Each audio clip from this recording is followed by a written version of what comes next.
I had some technical difficulties right there for a moment, everybody. Wow. How's it going? Can everybody hear me? Brandi, nod your head. Can you hear me? Very good. Thank you, everybody. Thanks. This is Beyond BMR. Of course, I'm your host of Bigfoot, Michigan Rob. Got a great show in store for you tonight. Yes, we do. Um, got Lesley Mitchell-Clarke. We're going to be talking about hypnotherapeutic regression with folks that have had ET contact, perhaps ET abductions. This would be a hell of a great show, I think. So thanks for Lesley. I'll bring her up momentarily.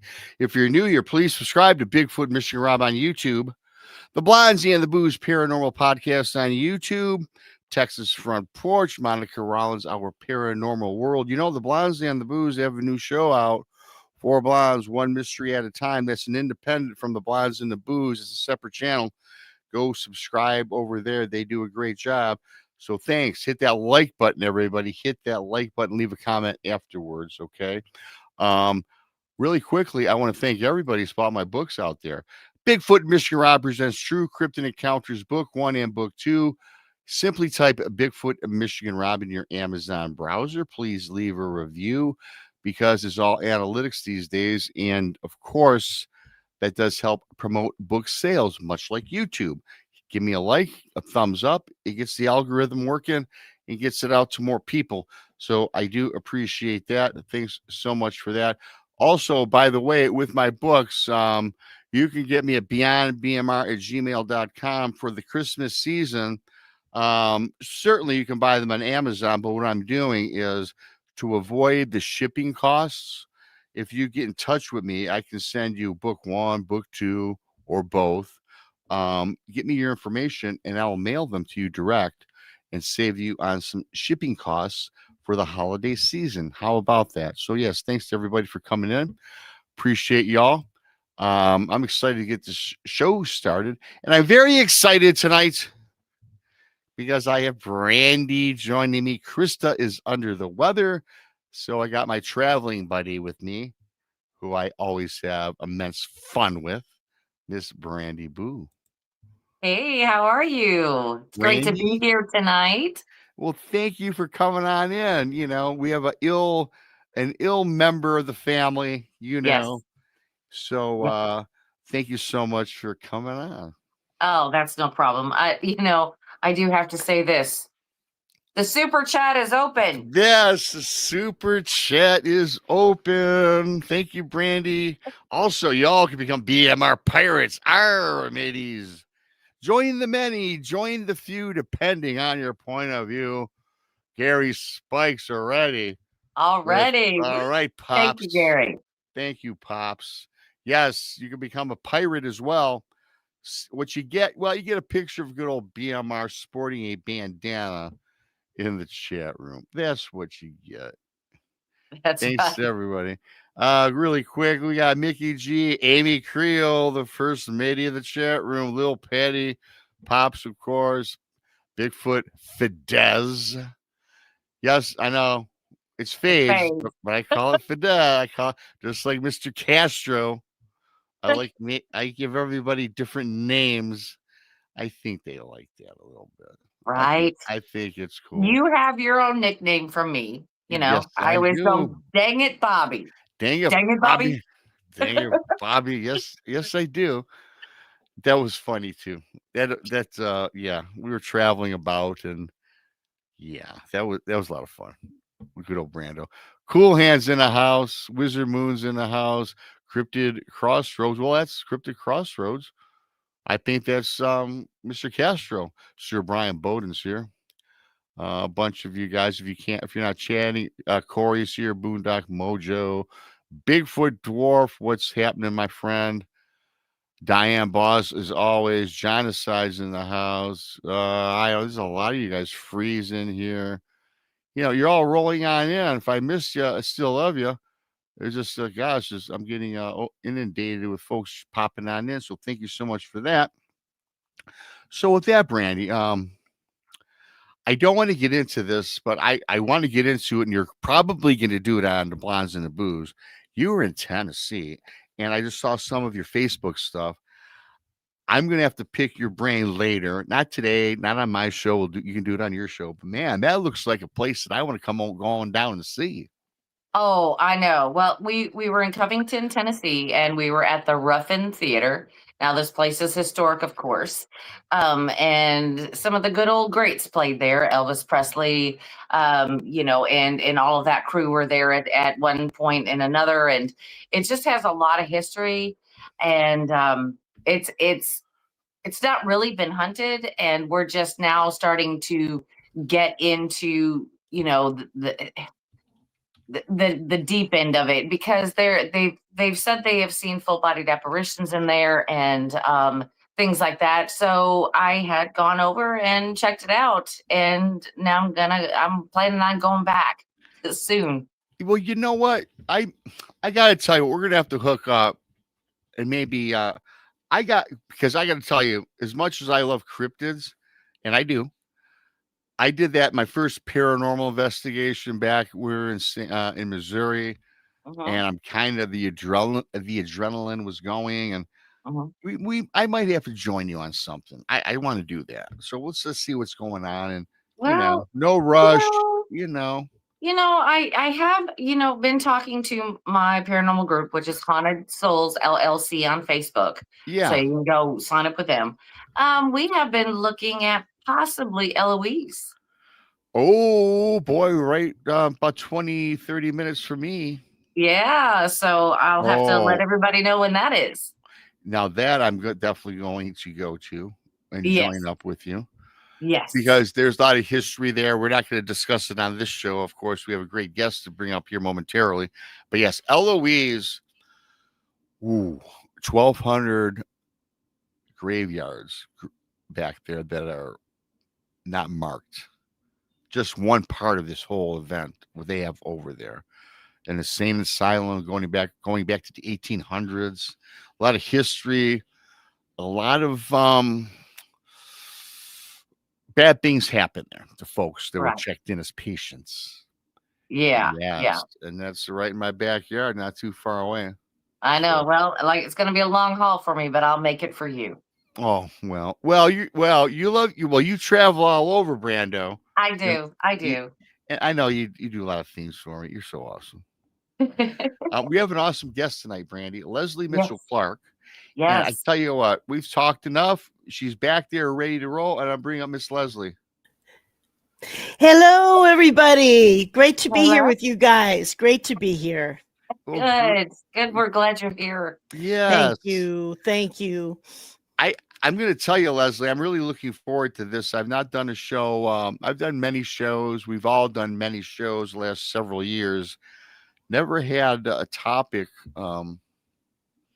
regarding this. And before we get into this topic, I'd like to start with yourself and maybe a little background on us. I got your bio is listed down below. Your links are also listed down Thank below. you. You're very welcome. And tell us a little bit about yourself and how you got involved with this, because this show is going to be pretty intense, I think. Well, I would have to say that I feel like my whole life has been a kind of a paranormal investigation, just one big long investigation. I was, as the old midwives used to say, I was born with a call. I was born in the sack, which allegedly indicates someone who is sensitive, and that certainly has been the case. So I did have an awful lot of experiences of all sorts as a young person growing up, but I've had several different careers. I was very busy as a singer. I worked in Japan and here and there in Europe, and Wow. I still do quite a bit of acting work whenever anybody asks me. When I was, about I'm going to say about 25 years ago, I really was having, I guess you'd have to call it a midlife crisis. Although, I didn't, get a mistress and buy a red sports car, but I was I Yeah. was very I just couldn't figure out. I've been working in PR in the music business in New York and here, and I found it all unfulfilling and cold and pointless. So my husband, God bless him, he said to me, you know what? I think what would be very helpful for you is if you had a past life regression. I've had one once, and certainly I completely accepted the idea of multiple lifetimes. That's nothing earth shaking there. So I said, great. So I'll go ahead and let's do it. So we found someone very competent in Toronto, where I live, and I had a phenomenal experience. And certainly the information that I got was incredible and eye-opening. But the main thing that I took away is I can do that. Okay. I don't know how I know. I don't know why, but I can do this. And so it wasn't long after that that I got the necessary training and the certifications, and eventually had a job in a very nice part of Toronto, a little bit, Beverly Hills ish, and in this practice, probably about once a month, someone would call in and say, well, I think I have missing time. I think I've had some contact with extraterrestrials, and nobody else in the practice wanted to deal with that at all. And I said, well, what's the difference? I've been doing past life regressions for years. What's so I said, "Hey, send them to me." And little did I know that that was really going to launch a very special type of work for me. And I believe that I believe that I'm here really to be doing this kind of work, because above all, yes, I'm a researcher. Yes, I've done books and what have you, but I'm a healer. I feel that I'm a healer. And my job in working with these, dear people, is to help them to release memories and understand the memories in an accurate way and not in a distorted way, and then to help these individuals to integrate these experiences and accept themselves and accept the experiences. So that's what I have been doing for some long period of time, and I think you would be amazed by the diversity of people that have these kinds of experiences. They come from every culture, every religious background, any kind of ethnicity you can imagine.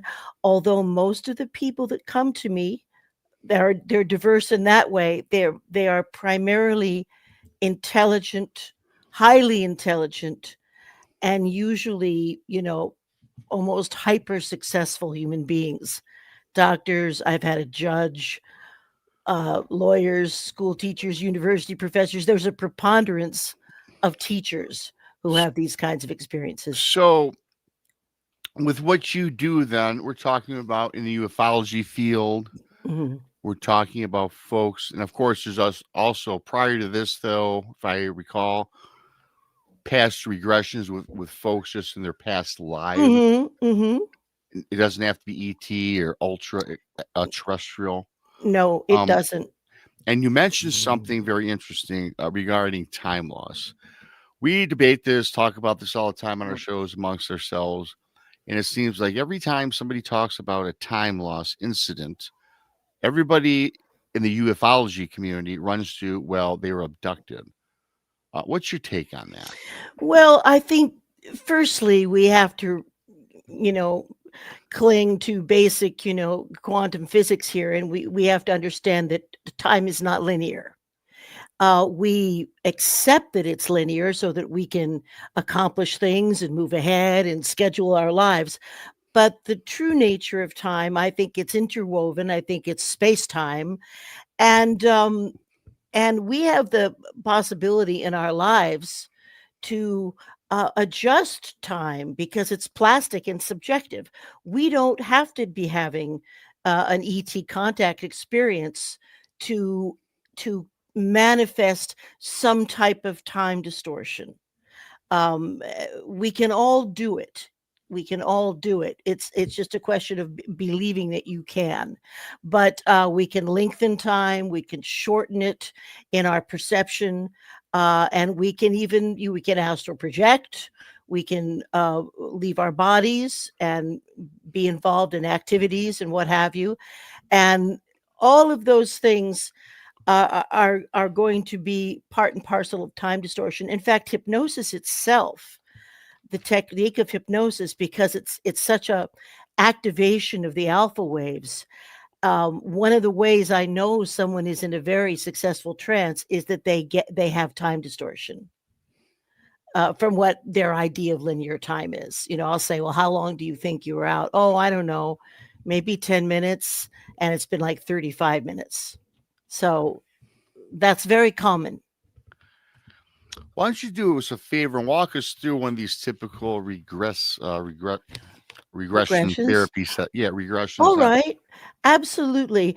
Now, first of all, I did want to say, with regards to the techniques used in past life regression, I have adapted those techniques to work with experiencers because I did that first. Why So don't we? I'm sorry, I don't mean to interrupt you. That is a great point. Why don't we start off first with the past life regressions? I'm very interested in that as well. Okay. Yeah. Well, I believe that there is a reason that we don't remember. It's because we are designed, our spiritual design is to focus on, the current life. We always say this is the most important life. Now, usually when someone comes to me for a past life regression, they may be having some kind of bleed through, I'll call it, some kind of recurring memory or part of a memory that's fixated in some kind of other time sense, right? Or they have a very strong feeling that they knew their partner before or their mother before, and they are reenacting the drama over and over again. So usually with past life regressions, people come to me to heal a behavior or a pattern, and that they have become aware of, and most often in midlife. So the first thing I do is I have a very long intake that I go through with people, because I must be very sure that there are no serious mental health issues. I am forbidden by law, both in the United States and in Canada, from using hypnotic regression on people who have been diagnosed with a mental illness. And by that, I don't mean just, I feel depressed or I'm anxious. I mean borderline personality disorder, schizophrenia, bipolar disorder, something serious. So, but by the time I'm done talking to the individual, I have a very, very good idea of their mental health. So then when they come to see me in my office, and I also do a good deal of this online, believe it or not. I never used to think we could do long processes online, but back in the day we had Skype and it was terrible. Every 2 seconds you'd be offline, but now it's possible. But generally people will come to my office. I have a little treatment space. I call it the womb room. And all hypnosis is self-hypnosis. And the hypnosis itself is well over 6,000 years old. And if you believe in earlier civilizations, it's way older than that. Every culture has some form of it that they do. The Greeks brought it to a whole new level. They had what they called sleep temples. Now, when they would start to work with a patient, the first thing they did is they gave them a giant opiated drink. So I don't. Oh, okay. Well, I mean, we're liberal in Canada, but we don't go that far. Okay. Right. So I basically began doing what I would call a progressive relaxation. Sometimes I use relaxing music, but if a person is a musician, they'll start analyzing the music. So I have to be careful with that. But I relax the individual. and then I start sort of oiling up the memory mechanism by moving them backwards in this present life. And but I will say, for instance, we're going to go back to a time when you're 20 years old, and it's a happy, wonderful time, and it pops right into your mind. And then the person will begin to talk to me, and they'll describe, and then I bring them all the way back and back to like their 5th birthday party and back before that. And then we get into some kind of a metaphysical symbology with tunnels and lights and perceiving the light, and I bring the person through the last birth experience into what we would call a memory or a recollection or an impression of a past life. Now, when I'm done with the sort of the Would that be the same as a screen memory? well, screen memories are really I tend to think of screen memories as false memories that are impressed Okay. upon one, and we do see an awful lot of that with certain species that are very psionic, and they're able to project images where you believe it's like green screen. It's you believe that you're in actually another environment, but you're not, and they do that all the time. Or did. But anyway, I don't generally direct someone to a specific life because invariably they travel to the lifetime that they are supposed to re-experience or evaluate or learn from. And in a session, I try to bring someone to at least 3 lives. But again, that depends on how quick a processor that person is and how much they're able to tell me and how quickly they tell me. So I do my best to give them several experiences, and it's endlessly fascinating.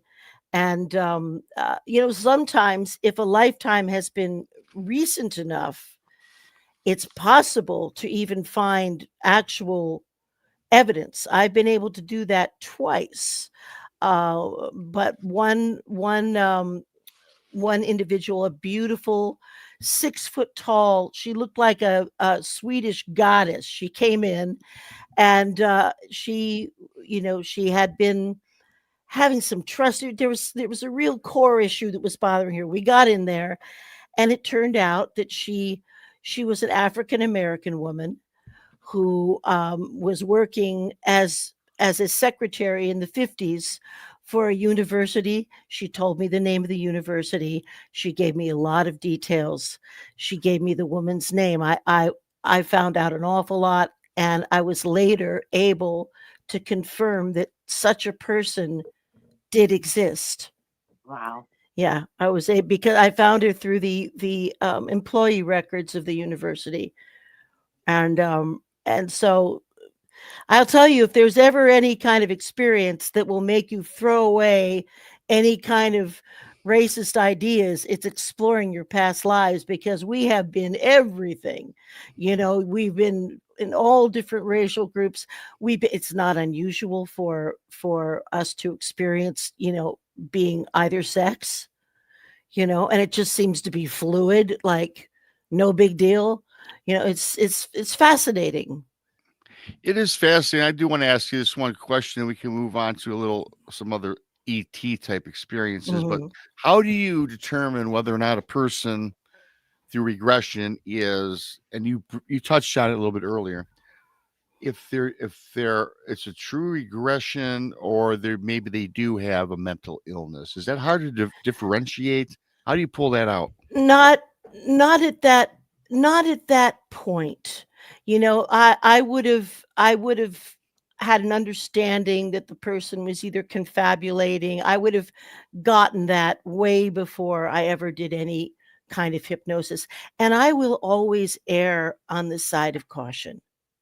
I don't want to make anything worse. And if Mhm. someone is an unmedicated psychotic, I can, I worked, when I was in university, I worked my way through school. I was a psychiatric aide and later a psychiatric technician at the state mental hospital. So I've had an awful lot of experience with individuals who are really ill. But I do want to say one thing: mental illness does not preclude the fact that someone may have had a legitimate experience. Mhm. It's just unfortunate that I am not legally allowed to unpack that. I can see that, my lovely Brandi. I know Brandi pretty well, and I can tell when she is listening intently, and her brain is just coming up with It things. is. Yeah, It is. And I really liked the way you put, instead of time loss, it's time distortion. Yeah, I mean, that's what it I is. found that fantastic. Yeah.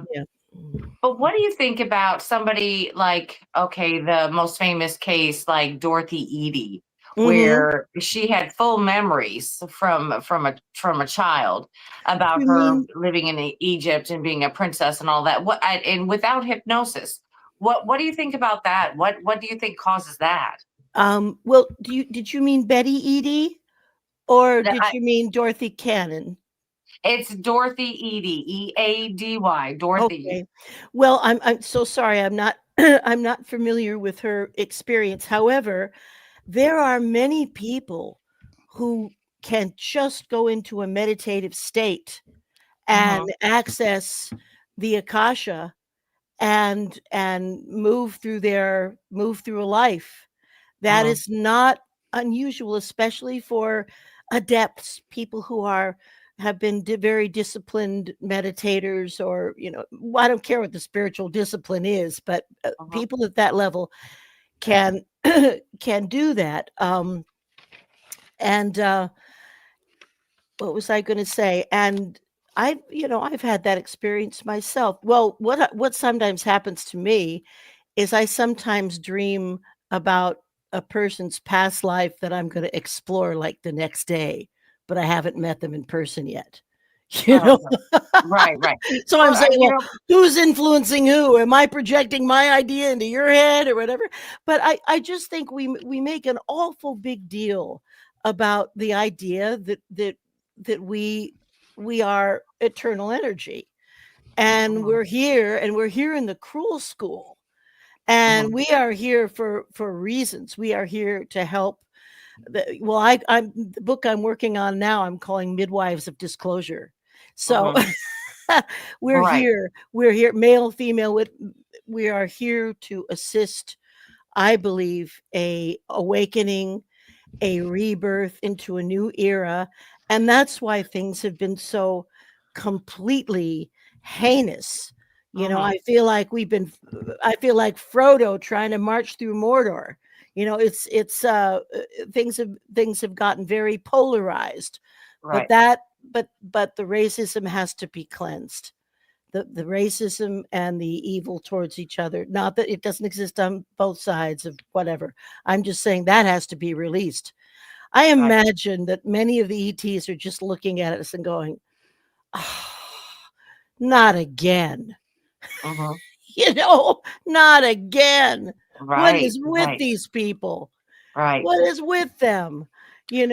Still fighting in the Middle East. Still, I mean, it's well, yeah. almost laughable if it wasn't so upsetting. So this is more the truth. When you have this regression, everything is just the same. Everything's vanilla, right? I got to ask you. I've got a guy that's gonna be coming on the show in 3 weeks who has been through this process, and it was telling me that he in another life fought in battles with Napoleon. Mhm. And I'm listening to this man. He's going to come on in about 3 weeks, I do believe, on the Tuesday night show. Certainly, it's not ET related, and we'll get into that a little later. But have you come across any folks that have had lives in the medieval times or any other time Oh, that you golly. found to be very fascinating? And when you hear Yeah. these stories, now when Do you record folks when they're under hypnosis Yes, I and do. play the tape back for them? Well, I give it to them. I don't record the part where I'm inducting them into the trance because, kids don't do that at home. It's that kind of a thing. You don't want anybody to recreate that who's not trained to do it. But from the moment they start talking to me and I start moving them back through their present life, I record that. Yes. And I have heard diverse accounts. I have heard people talk about the French Revolution, being beheaded. I have heard people talk about being a cloistered nun or priest in like the 11th century. I have heard, and one gal, I went through, I don't think I got into 3 lives, but 2 lives where she was a very, almost like a proto-human, not really very verbal, but in the jungle, like fighting to exist with like a spear and a thing. And I thought, boy, there must be something that you have to learn about being taken through 2 lives that are so similar. And and sometimes the only person who can really figure that out is the experiencer themselves sometimes, you know. Do these folks have, when you're going through this, do these people have identical or similar characteristics of folks? Can it be anybody? Could it be me, Brandi, Joe Blow, or does everybody have some sort of similar trait? Do you mean does the present day personality stay Yeah, in like control? when you have a person come in for a regressive therapy, they think something happened in their past, whether it's ET related or Mhm, otherwise. mhm, mhm. A lot of your clients, do they all seem like they're the same? Are their characteristics the same? In other words, are they all the same type of people? They're all diverse. Very diverse? They're all diverse, as I said, and they process information differently. Okay. Some people are very visual and will describe a scene to me down to the smallest detail. Some people are more emotional. Oh, I feel like this, or I feel like that, or I can smell this or smell that. People process things very, very differently. And the core personality, I wouldn't say the core personality changes because the person is an observer when I'm working with them. They are an observer. And one of the reasons we have people stay as observers and they don't let them step in too deep is because as soon as someone, or if one of my clients begins having anxiety or experiencing a traumatic event or some kind of pain or some kind of horror, I immediately take them out of the body and turn them into an observer looking down on the scene. And that way they can still process what happened. They'll remember it, they can release the trauma of it, but they're not in it. They become an observer. And that's something that is an invaluable tool because on my watch, I don't let anyone experience trauma. Okay. Hmm. So Oh, go ahead, sorry. Brandi, go. I was gonna say, so have you ever noticed like I don't want to call it a symptom, but people usually want to do something like this because they keep having that deja vu moment Mhm. or Mhm. something like that. Is that what normally brings people in to see you, or is it maybe a dream, or what is the common denominator that brings people to you? Well, as I touched on a little bit earlier, but I would have to say that people have a feeling that they're stuck in a pattern or reliving some kind of negative scenario and they can't see a way out of it. And sure enough, when we get in there, invariably it'll be a life where maybe the boyfriend was a repressive father, or and it could be from any time in history, but suddenly that ability to understand why, it's an aha moment. And so many people come to me, yes, with fragments of dreams, impressions, feelings, just feelings, but it's usually a desire to release a negative pattern or reoccurring negative memory. Now I remember you saying that. Okay, so I don't even know how to ask this question, but it's burning in my head. Okay, so with all the people that you have done this with, do they have like a common personality trait or something like that could I don't know. Because we're trying to That's put what I was the trying to puzzle. kind of say earlier, Yeah, Well, Brandi. I'll Yeah. tell you, the only commonality that I would stand behind 1,000% is that and I'm going to talk about just experiencers for a moment, because a lot Yeah. of people have past life regressions just for fun.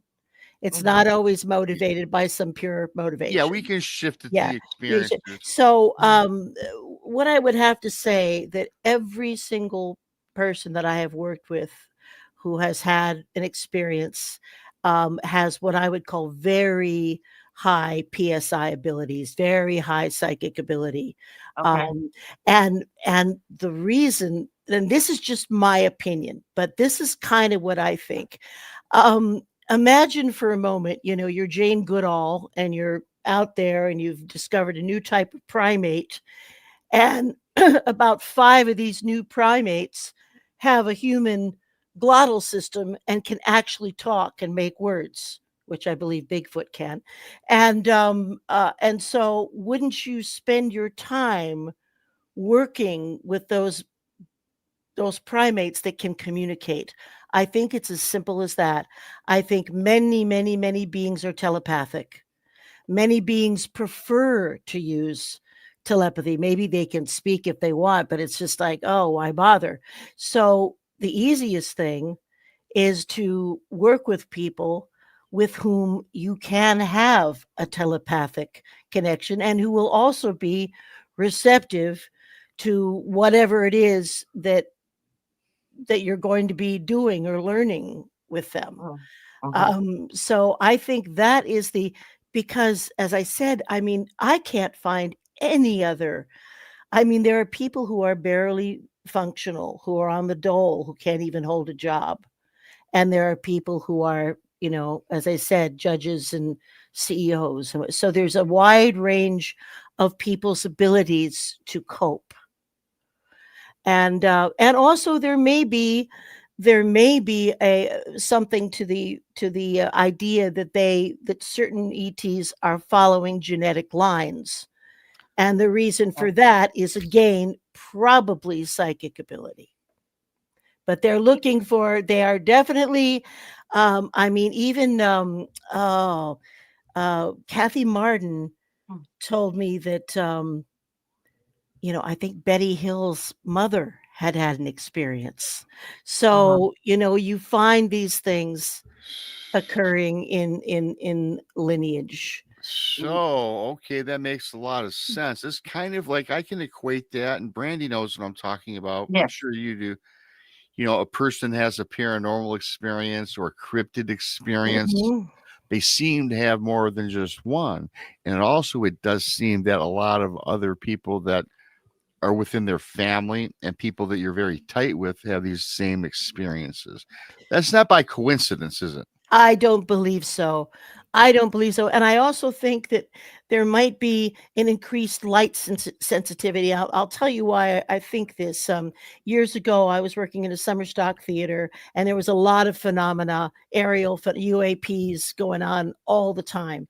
And we had just, broken down one set and loaded in another. And we were all standing around in the parking lot having a smoke. And I mean, just a cigarette, having a smoke. It's 3 a.m.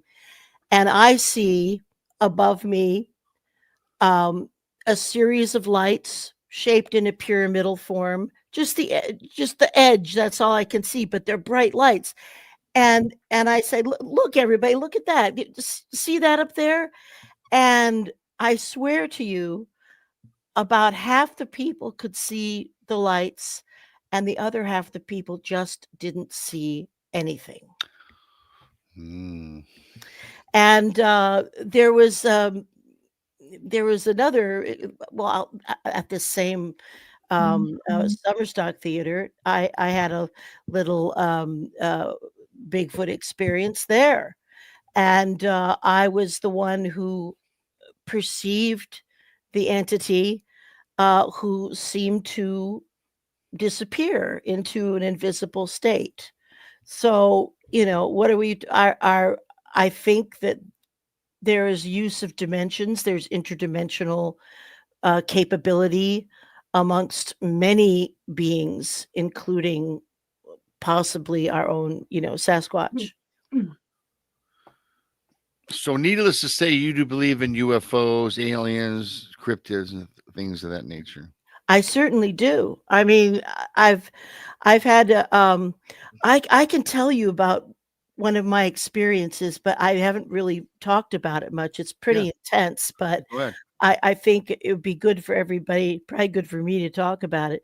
So again, many years ago, summer stock theater, and I was I had a boyfriend, and we were not supposed to be, together in one of the dorm rooms, but we were. And in the middle of the night, I woke up, I sat up, and I started feeling, I thought it was an earthquake. It was like a low end hum, and then the atmosphere in the room became blue. It was a blue, thick atmosphere. And at that point, I don't remember anything after that until the next morning. And it's just getting light. It's like maybe 5 in the morning. And I wake up, and my whole, and I just have a burning sensation in my feminine areas, and it's very scary. And I walk up to the bathhouse, and I have blood running down. And now this is not a menstrual period. Something happened, Okay. and I think my nightgown was on backwards too, something like that. And so I've never really wanted to experience that. I mean, probe that farther, because I have a pretty good idea of the kind of thing that was involved. And one thing I do want to say is the types of, and I'm going to call them abductions, the types of abductions that involved genetic research, harvesting of fetuses, this, that, all this very, very scary stuff. That was part of a certain era. That was part of the Roswell era. That Right. was part of an agreement that was made with the Greys, with the United States government, in Yeah. exchange for technology. And if anyone wants to read a little bit more about that, what is it? Philip Corso's book, The Day After Roswell, is a brilliant treatise to exactly what went on. But these Greys were allowed to. They said, well, we're only going to take, a couple of people, and all of this went on through the baby boomers years. I think it finally I think their agreement, which they honored, finally timed out in the late 80s, if I'm not mistaken. So those types of brutal scientific probes, and I really rarely hear about that now. And if I do, it's from someone who is senior, and it's a memory from their earlier life as a You young. know, this is fascinating because that's why I love doing these shows and kind of going beyond Mhm. like the title of the show, because I just had last Tuesday, I had MD Seelig on, and we were talking about Eisenhower. Mm. We were talking about Oh, really? Oh, the treaty and a lot of these things that you're bringing up. And I just love this because it just makes sense. And everybody, it's not like it's swept under the rug. If you're into this field that we're all into, but this data makes a lot of sense oh for me. yeah. And look at, and I don't think that either, the Truman Agreement became the Eisenhower Agreement, but I don't really Yeah. think those presidents had any idea of the incredible unregulated black ops situation with an unlimited budget stolen from the American people. I don't think either president had any idea that would happen. They just didn't know what to do. They just didn't know what to do. And I think they really believed that if we were, we've been offered technology by other benevolent beings like Valiant Thor. So we've been offered technology and it's been refused because, the people that run our lives say, nope, our financial system, if we give up fossil fuels, everything will collapse. That's just fear. And, And that's totally another subject, because I don't even believe that we're ran by somebody else, mhm. an unknown entity, Yes. a collaboration of oligarchies and Oh yeah, like you the know Bilderbergs, and I mean, you watch those guys prancing around. It's really, they're hiding something. That's for sure. you Um, know you were talking about. I'm not going to get into this. I talked to a lady that was telling me. I talked to her at nauseum for 3 or 4 hours mhm, about having hybrid children. mhm, I never got to asking her about the regression therapy, and she met her. Yeah, she met her hybrid child mhm. on a spacecraft, is what she was actually Yes, telling me, yes. and I'm like, just wowed me, and I talked to her. I FaceTimed her, and when I was talking to this woman, I totally my heart went out to her, and I knew she was telling me the truth. Mhm. Yes. And some of your accounts now, you talk about what happened to you.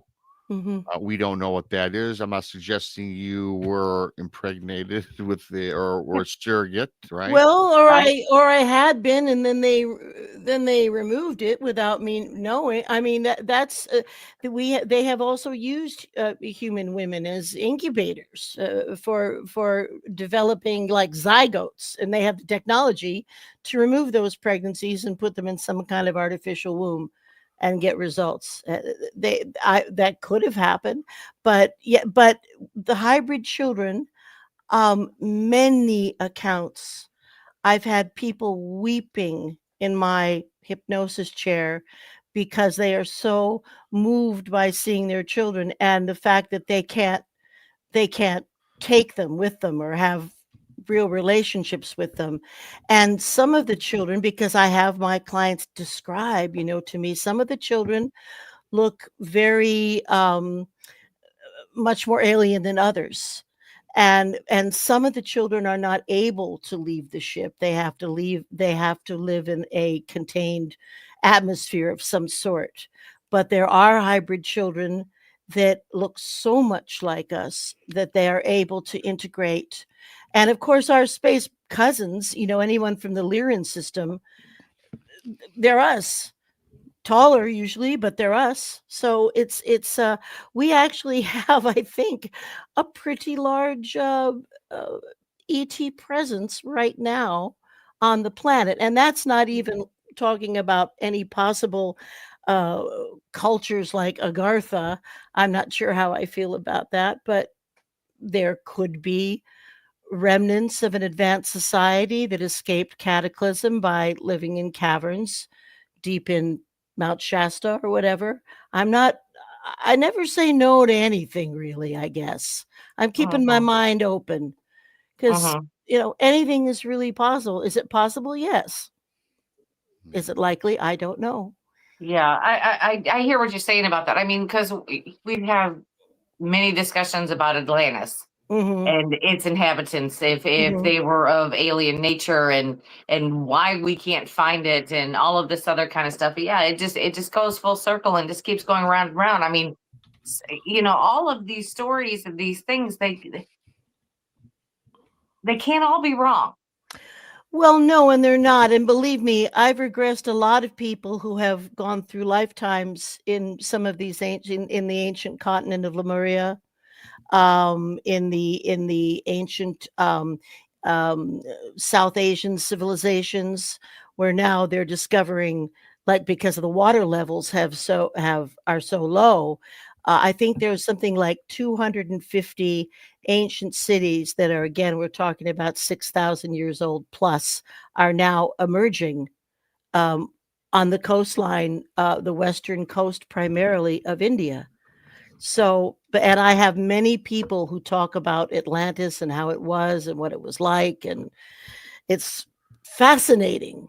And at a certain point, with past life regression, I almost don't even care if someone is just plugging in to what happened in the world, to the Akasha, and it's not necessarily a personal experience. Whatever it is, it's meant to be heard and understood. These people who come to see me are getting messages from their own subconscious or their guardian angels or their higher power that they need to deal with these things to progress.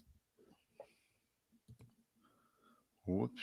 I don't know what you're doing there. You're doing I something. don't know what I did there He's either. hitting buttons. I don't know. Like, That was a wait little. minute. That was a little. You ladies are lovely, but I did not want to see my face. That was that a little big. close. That was what we call a close-up. It was like in Tootsie where they say, I'd like to make her a little prettier. Can you back up the camera? How about Cleveland? Yeah. There you go. Right.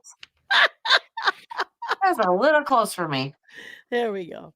You brought a couple of these systems that I've not, quite frankly, not heard of.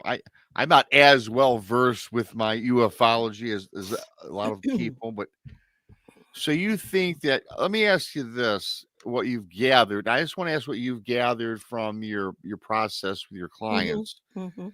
Do you believe today that there are alien folks, people, aliens, whatever you want to call them, walking on the planet? Absolutely. And not only that, but I believe that we're all in the same soul group, and that people who are humans on this planet have had past lives as extraterrestrials. And they will sometimes describe to me these lives and what they look like and what the planets look like and what they eat and everything else. So we are in a soul group, in a part of the universe that is filled with life, filled with diversity. And, I don't want to be a Pollyanna and say, well, there's no such thing as a negative experience. I'm not going to say that, because they're just like human beings.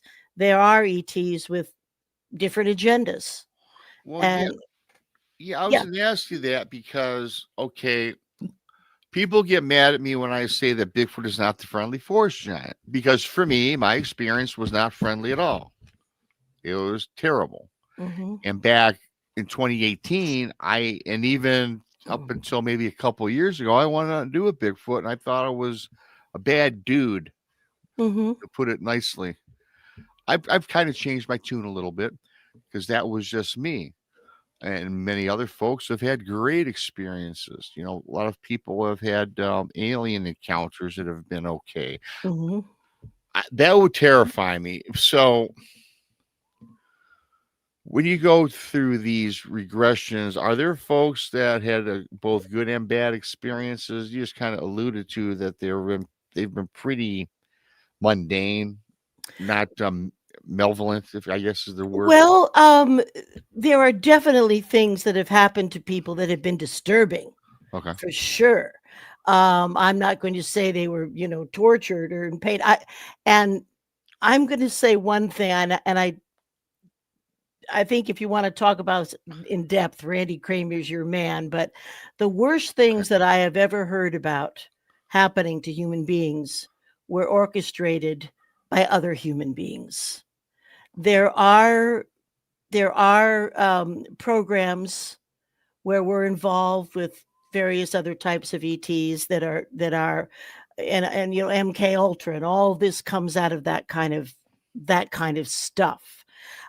So the worst negative things, the most painful things, horrible things that I've ever heard of, there were human beings involved with ETs. Certainly, like human beings, certainly there are alien species out there that want nothing to do with us, like the reptilian. They want nothing to do with us. Well, there are, again, believe it or not, there are good reptilians and bad reptilians. There is one reptilian race, and we have had a treaty with them since the 50s, according to Randy Kramer, Colonel Kramer now. So now this is going to sound a little trippy, because when we're talking about the government programs, perhaps some kind of super soldier program, whatever you wish to call it, it was a military programs took place and currently take place on the moon and on Mars and different other locations. So apparently there is an indigenous reptilian population that is quite, warlike, that lives on Mars, and they're very pissed off that we're there. And every once in a while, they come out of their dens, and there's a skirmish. So that is a negative consequence. But I have not heard about anything like I have not heard about any beings that are hugely different physically from our kind of Vitruvian man, 2 arms, 2 legs, I haven't heard about anything that is really too far out. Now, there are insectoids that people talk about, but believe it or not, they are known as some of the most brilliant geneticists in the universe, and they collaborate in a good way with people, and they're healers. They don't travel; they project themselves holographically. So not all beings are getting in craft and making the trek. They have other means.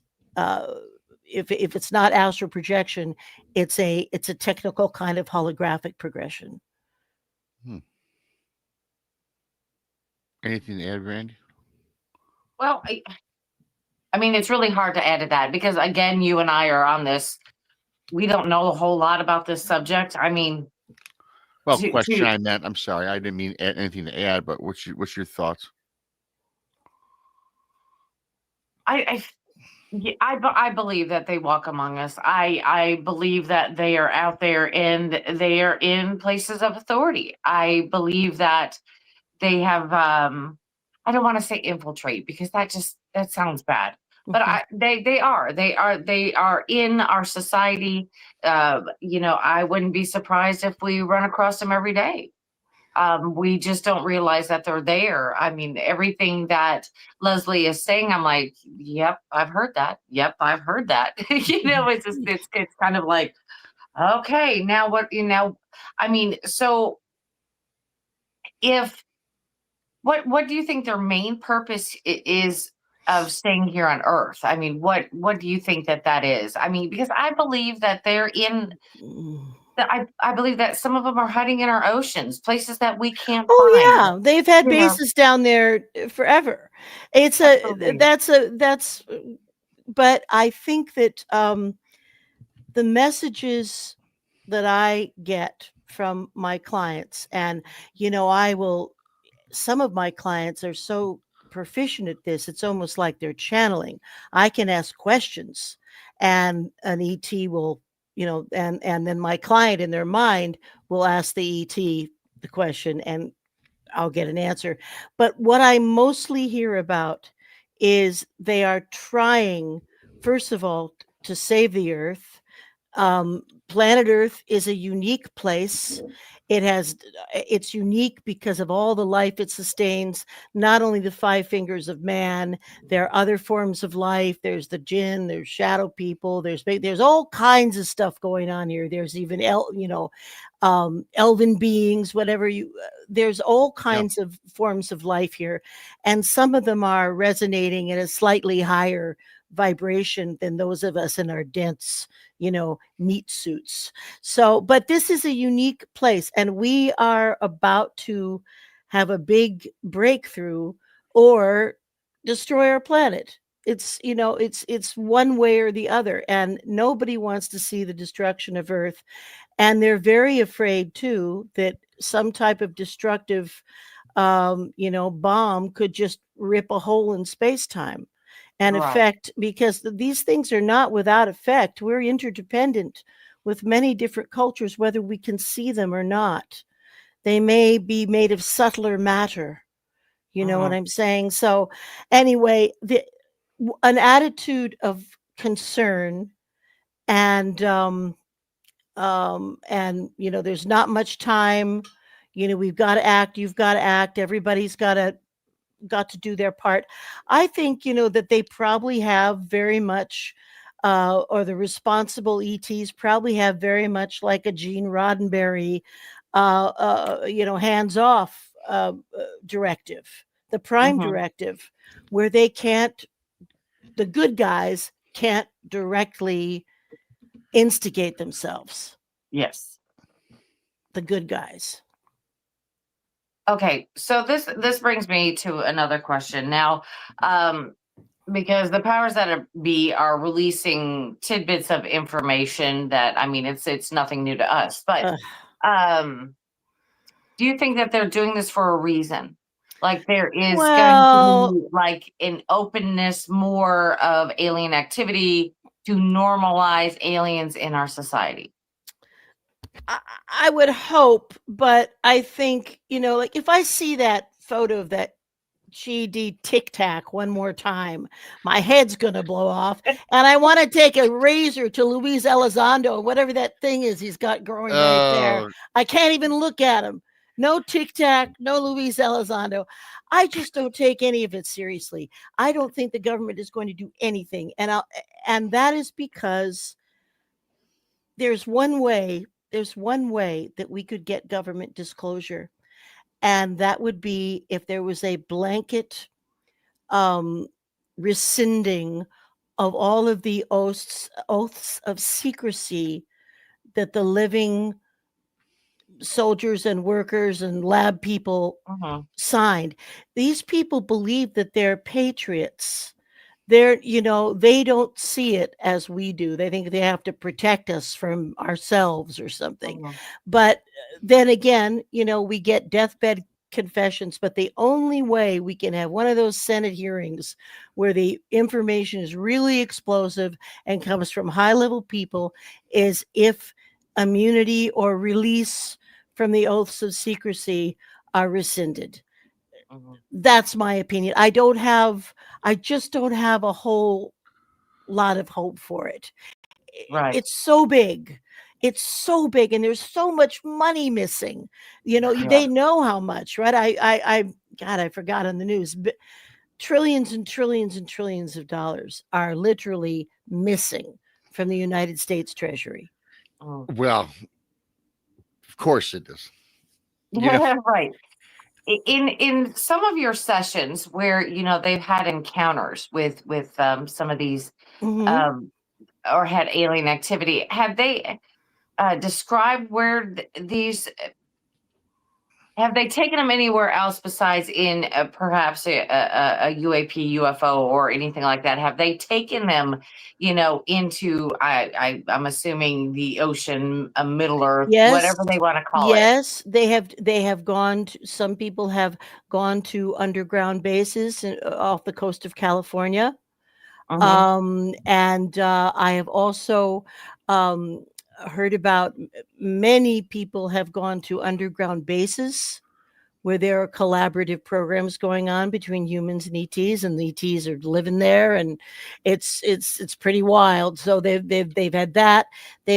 People have gone aboard craft that is so huge that it's like a city, and they're they like it's beyond our comprehension almost.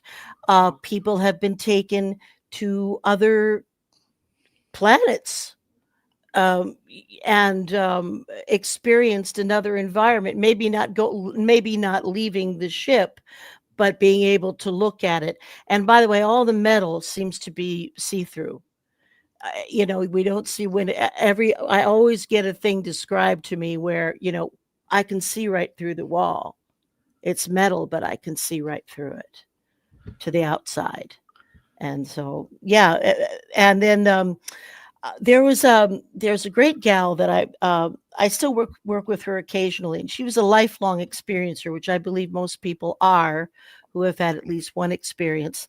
And she had one gal who was obviously, you know, Palladian or Arcturian, looked very human with red hair, and she had a little like a little shuttlecraft kind of, and she would at night she would kind of call to, you know, my client, and she would come outside without fear and get into the craft, and she relayed to me that she once asked this ET, who she called Angie because she thought she looked like an angel. She said, "Angie, I want you to show me where you live, where you're from." And Angie said, "Well, I can't show it to you because you're not able to see it." And she said, "It's, you know, it would be in this area, but the way our system is set up, you're not able to see it or perceive it." So we could also be talking about, as I mentioned, worlds that are simply vibrating at a different kind of rate in a different dimension. So there you go. I believe in I'm versed. A lot of things you've talked about. I want to touch base on these underground military bases right quick, or which could be alien. But really quickly, thanks to Gary Spike Sr., Pops, and Andrew for your awesome super chats. Love you guys. Appreciate you guys. Love you all. Thanks to everybody for coming on in. Please subscribe to BMR and the Blondes and the Booze if you're new. I have all Lesley Mitchell-Clarke's links posted below in the description of this show. Hit that like button. You also can become BMR Pirates. Thank you so much to everybody. I do have some questions I start from some of our audience. I'm going to ask you a little bit later. But it's so interesting that you brought up these military bases, underground military bases. I believe in them. Brandi knows about them. The people in chat know about them. In my state of Michigan, I know for a fact, well, I can't say fact. I'll never speak on fact, right?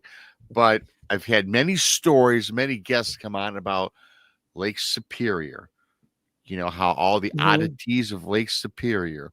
Now, let me tell you, Lake Superior is like the ocean. So is Lake Michigan, Lake Huron. All the Great Lakes are inland seas. I get that. We have 40-foot waves out there. Yes. But all of these wrecks that have went down, not accounted for, vanished, not on the bottom of the floor bed of the lake. And then you see craft coming out of Lake Superior and vanishing into the sky and darting down into the sky. That to me, Lesley, suggests there's something going on that is not our government. It's something otherworldly. Do you believe in that? I do, absolutely. In fact, one time, a few years ago, I was interviewing, you know, Richard Dolan and also who's that? Oh, that wonderful guy from South Africa, Michael Tellinger. And we were at a big structure, it's kind of a dojo that was right on the Lake Ontario, right on the lake, and those guys were sitting there, and Dolan was saying, you know, I've never seen anything. I was so frustrated. All my life, I never, and it goes on and on and on. And I looked over to the water, and I saw a bright orb, a round thing, zip over in a horizontal way, and then zip right down into the lake.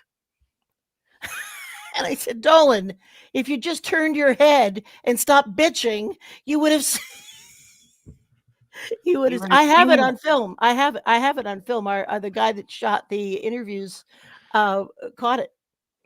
You know, 1994, the largest in the state of Michigan event regarding UFOs. Air traffic controller or a man that was at a weather hub on the coastline here in Michigan on the West Coast. I say West Coast, you know, again, like the ocean, right? The west side of Lake Michigan, 360 blips on his radar. All of a sudden, 1,200 people called into various radio stations seeing things flying in the air. It was identified as craft that was not our own. It was just when it was the winter time and there was some ice floating on Lake Michigan. Now, Lake Michigan, none of the Great Lakes, they fully do not freeze. They're too big. There's too Too much big. movement. Yeah. But there's ice patches, and there was a fleet of UFOs, right? And all of a sudden they formed on radar a big armada, and people that were watching from the shoreline seeing this big armada. It's formed a triangle, and this you can find. You can look on any podcast. You can look this up on any newspaper, on the web. It's there. It happened in '94, and it darted right into Lake Michigan and disappeared off of radar. And to this day, nobody, well, I think they know what it was, but nobody has come forth and said what it exactly was. I believe in that. I believe the water. Me and Brandi love the subject of the ocean and big bodies of water because there's probably more life in the ocean than there is in outer space that we're unaware of. I agree. I agree. I don't know. I thought they would come up with some story about that, though, that because of the ice floating and I don't know, maybe the moon's projection or whatever, and they saw, they would have blamed it on something else at the time, but they didn't. Swamp gas. Yeah. But they didn't, and I was very surprised. You were talking about California, of course, being one of the off the coast is a hot spot. And it is. I mean, we're seeing countless videos of these fighter pilots and commercial airline pilots and all of these other people catching these things on radar and getting them on film. Well, Catalina Island's another one too out there. Exactly. Yeah. And that's all part of the last point of Lemuria, which was Santa Barbara, which touched North America. This is why it's such a hot spot and has been probably since the dawn of time. On Catalina Island, they have found huge skeletons. I mean, and unfortunately, they were transported to the, in Washington, D.C. Anyway, they were incinerated. They didn't, because it didn't fit with our understanding of evolution. But Catalina Island was full of huge, and I mean like 9 foot tall beings. Yeah, that doesn't surprise me. Yeah. I mean, I believe that they either, they did away with them or they're in some warehouse somewhere deep in the ground or whatever, because it doesn't fit the narrative that people are trying to give us. No. And even in Malta, that's another place where they found giant skeletons. And of course, in every Indian midden burial in the American Midwest, there are large skeletons in there, unless they've already been robbed and taken. So that's all over our world there. Yeah, Malta is a fantastic place. It's they talk about a sect of the Knights Templar being there and all of that. So there's a lot of things that are explained through history, and then there's a lot of gaps. Yes, we have a kind of global amnesia. Yes, and and that's the way it is. I'm getting a little tired, guys. How are you?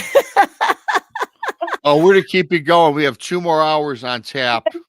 No, I'm just kidding. I will tell you this, Lesley, that I got something I want to ask you. When I started doing podcasting and researching all these things and trying to get up to speed, there's one thing that I will never watch again. I've watched the last 2 this past year and last year with these UFO UAP hearings with all these yahoos from the military and the government. And I'm a novice with this, and the things that they just kept saying was things that the average Joe knows.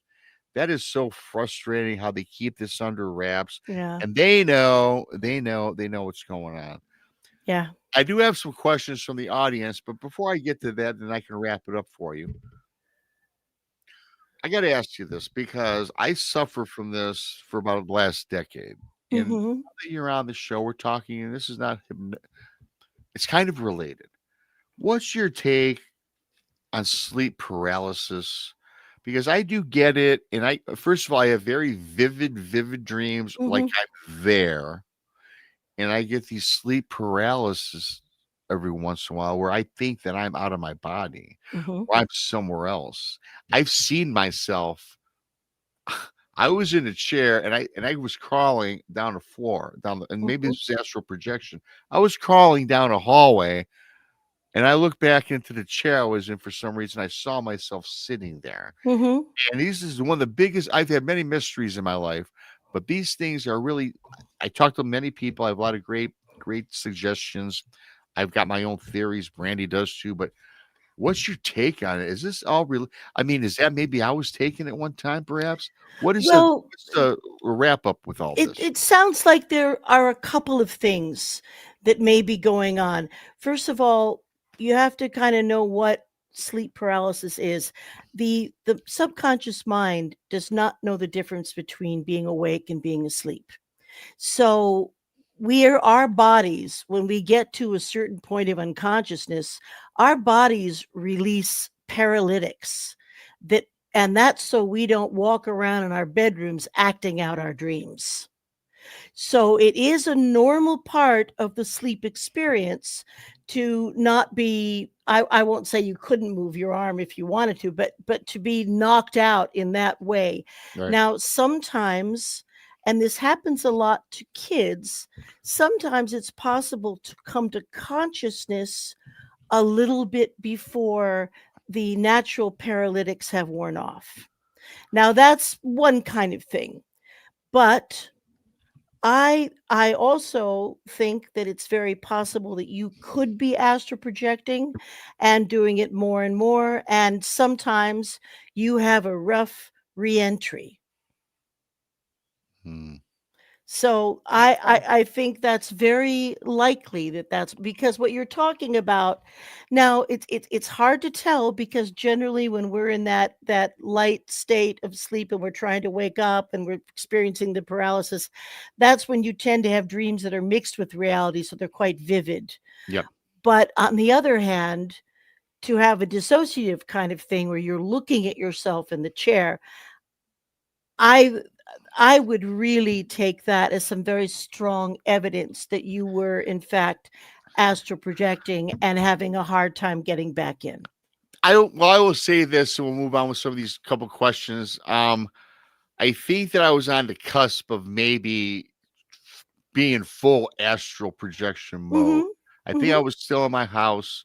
I think I was still there, but part of me was certainly getting ready to take off, as they say. Yeah, I think, and you were, you were wary and a little bit, unsure, and certainly, but you just slipped out, and it Yeah. was a little a rocky reentry, Yeah. I'd say.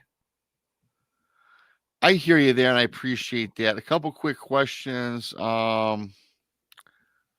Let's see. Little Patty asks, Leslie, is it possible to find out if a person was cursed in a past life?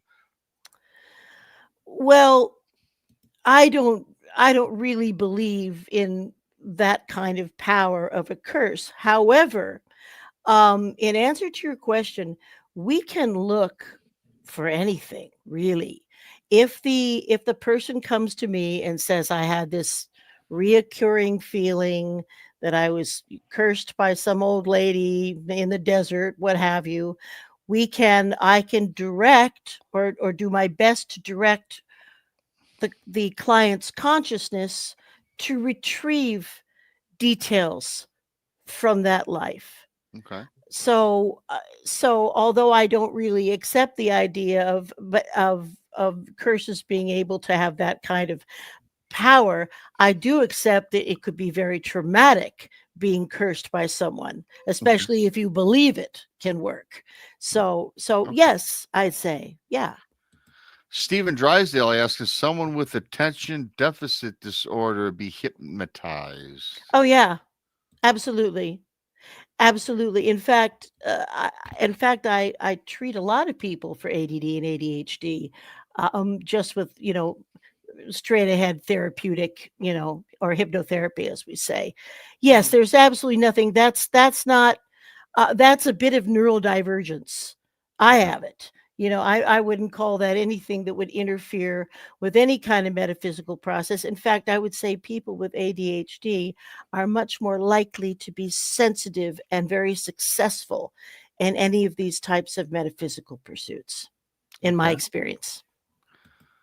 And a new, is this Love You Love? I don't know. You might have a new handle, but welcome to the show.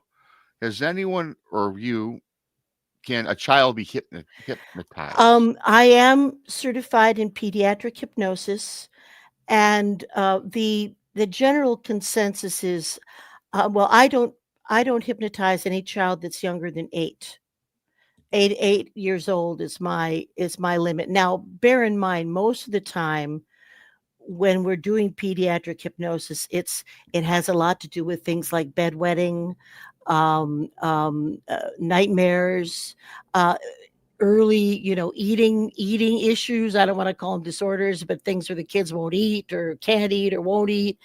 Fear of going to school, fear of vomiting. That's a big one. Emectophobia. So most of what I deal with young children is just very symptom driven.